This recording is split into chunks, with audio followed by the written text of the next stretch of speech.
আসসালামু আলাইকুম প্রিয় দর্শক, চলে আসলাম আগামীকাল 18 জুলাই শনিবার 2026 এই মুহূর্তে পাওয়া মেঘ বৃষ্টি, নিম্নচাপ, ঘূর্ণিঝড়, বন্যা এবং আবহাওয়ার খুবই গুরুত্বপূর্ণ সংবাদ নিয়ে।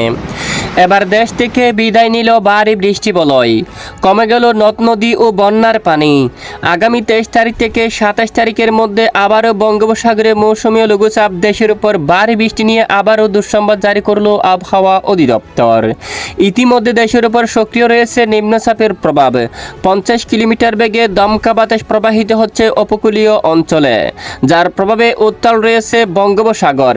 আজ রাতের মধ্যে ঢাকা, খুলনা, বরিশাল ও চট্টগ্রাম বিভাগের কিছু কিছু জেলার উপর অস্থায়ী দমকা বা জোড়া হওয়া সহ বিক্ষিপ্ত বজ্রবিদ্যুৎ সহ বৃষ্টিপাত নিয়ে বিশেষ করে সতর্কবার্তা জারি করল আবহাওয়া অধিদপ্তর। আজ শুক্রবার 17 জুলাই, আগামীকাল শনিবার 18 জুলাই কেমন থাকতে চলছে আগামী 24 থেকে 48 ঘন্টার আবহাওয়ার পরিস্থিতি।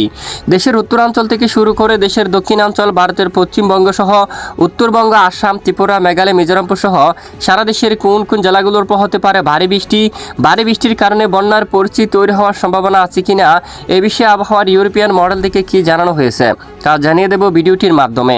জানতে হলে ভিডিওটি না টেনে শেষ পর্যন্ত দেখবেন। ভালো লাগলে লাইক করে চ্যানেলটি সাবস্ক্রাইব করে পাশের বেল বাটনে ক্লিক করে রাখবেন। আর ভিডিওটি কোন জেলা থেকে লাইভ দেখছেন ও বিষয়ে কমেন্ট করে জানিয়ে দেবেন। শুক্রবার 17 জুলাই ভোর সকাল থেকে সারা দেশের বেশ কিছু এলাকায় আকাশ মেঘলা রয়েছে। এদিকে দক্ষিণাঞ্চল, টেকনাফ, কক্সবাজার, উখিয়া, চেনমার্টিন এবং এখানে বিশেষ করে খুলনা, বরিশাল, একেবারে এখানে দক্ষিণাঞ্চলের সকল জেলায় দমকা বাতাস কিন্তু প্রবাহিত হচ্ছে ঘন্টায় 50 কিলোমিটার বেগে এবং উত্তাল রয়েছে বঙ্গোপসাগর। বিশেষ করে সকল প্রকার সমুদ্র বন্দরের জন্য 3 নম্বর সতর্ক সংকেত বহাল রেখেছে বাংলাদেশ আবহাওয়া অধিদপ্তর। ইতিমধ্যে এখনো পর্যন্ত ঝড়ো হাওয়ার দাপট কিন্তু অব্যাহত রয়েছে দক্ষিণাঞ্চল জুড়ে। এছাড়া আগামী 24 ঘন্টার মধ্যে উত্তরাঞ্চলের জেলাগুলোর পর বজ্রসহ হালকা মাঝারি ধরনের বৃষ্টিপাতের সম্ভাবনা রয়েছে। এরই মধ্যে জামালপুর, ময়মনসিংহ, তারপর রয়েছে কেন্দুয়া এই অঞ্চলে, বাগমারা, সুনামগঞ্জ, দিরাই এবং সিলেট, জৈন্তাপুর এখানে বেশ কয়েকটি অঞ্চলে বজ্রসহ বিক্ষিপ্ত আকারে বৃষ্টিপাত হতে পারে।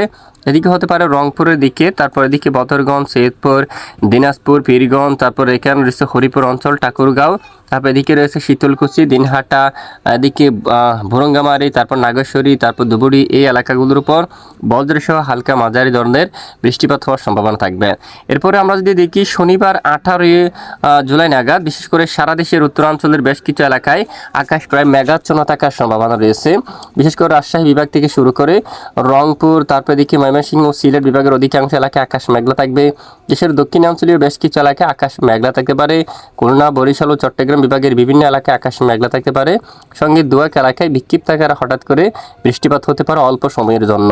এরপরে মূলত একটানা ভারী বর্ষণ হওয়ার মতো কোনো সম্ভাবনা পরিস্থিতি এখনো পর্যন্ত দেখা যাচ্ছে না। নতুন করে পরিবেশ পেলে অবশ্যই আমরা আপনাদেরকে জানাবো। এরপরে রবিবার 19 জুলাই নাগাদ দেশের বেশিরভাগ জেলায় আকাশ কিছুটা মেঘলা থাকতে পারে। একটানা ভারী বর্ষণ হওয়ার মতো কোনো সম্ভাবনা নেই।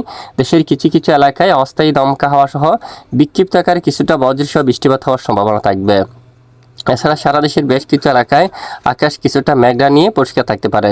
উত্তরাঞ্চলে 20 তারিখ নাগাদ বৃষ্টিপাত হতে পারে। বিশেষ করে একদম উত্তরাঞ্চলে আলিপুর দুয়ারের দিকে, এদিকে রয়েছে দেখুন খালচিনি অঞ্চল, তারপরে রয়েছে জলপাইগুড়ি, শিলিগুড়ি, তারপর এখানে আরও অনেক অঞ্চলে মাঝারি থেকে ভারী বৃষ্টিপাত হতে পারে। দিনাজপুর, রংপুর, বাগমারা, ময়মনসিংহ সহ এখানে অধিকাংশ এলাকায় বজ্রসহ মাঝারি থেকে একেবারে ভারী বৃষ্টিপাত হওয়ার সম্ভাবনা থাকবে আগামী 20 জুলাই। উত্তরাঞ্চলে বৃষ্টিপাত থাকলেও দক্ষিণাঞ্চলে যদি আমরা একটু দেখি, রাজধানী ঢাকা এদিকে বৃষ্টির সম্ভাবনা কম। দক্ষিণাঞ্চলে খুলনা ও বরিশাল বিভাগের দুয়েক এলাকায় বিক্ষিপ্ত বৃষ্টিপাত হতে পারে, মূলত কিছু কিছু স্থানে।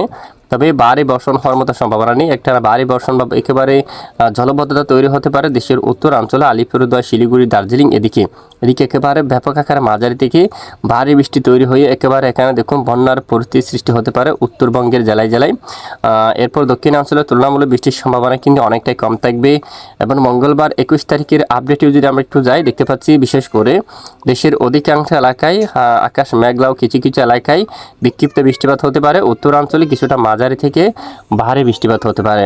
উত্তরাঞ্চলের এদিকে দিরাই সিলেট বিভাগের অধিকাংশ এলাকায়, সুনামগঞ্জ জৈন্তাপুর এখানে অধিকাংশ এলাকায় মাঝারি থেকে ভারী বৃষ্টিপাত হতে পারে। কেন্দুয়া, ময়মনসিংহ, জামালপুর সহ এখানে ডালু, ভাকমারা এই এলাকায় এখানে গাইবান্ধার দিকে, দিনাজপুর, রংপুর এই অঞ্চলে মাঝারি থেকে ভারী বৃষ্টিপাত হতে পারে। দেখুন অধিকাংশ এলাকায় বালুরঘাট সহ দেখুন বেশ কয়েকটি অঞ্চলে একেবারে মাঝারি থেকে ভারী বৃষ্টিপাত হতে পারে আগামী 20 তারিখে পরে। এছাড়া আগামী 23 তারিখ থেকে শুরু করে 25, 26, 27 তারিখের মধ্যে দেশের দক্ষিণাঞ্চলে খুলনা, বরিশাল ও চট্টগ্রাম বিভাগের অধিকাংশ এলাকায় নতুন করে মাঝারি থেকে ভারী বৃষ্টিপাত হওয়ার সম্ভাবনা থাকবে।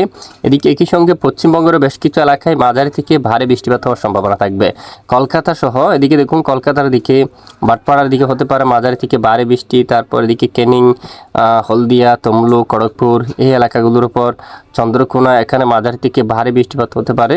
এবং পশ্চিমবঙ্গ সহ কলকাতা বা আশেপাশে বেশ কিছু এলাকায় মাঝারি থেকে ভারী বৃষ্টিপাত হওয়ার প্রবল সম্ভাবনা দেখা যাচ্ছে। তো এই হচ্ছে মূলত বৃষ্টিপাতের আপডেট। আর ইতিমধ্যে বিশেষ করে বাংলার উপকূলবর্তী জেলাগুলোর পর ঝড়া হাওয়া, ধমকা বাতাস কিন্তু অব্যাহত রয়েছে, যা ধীরে ধীরে কমে আসার সম্ভাবনা থাকবে। তো আবহাওয়ার নতুন কোনো পরিবর্তন আসলে অবশ্যই জানানো হবে।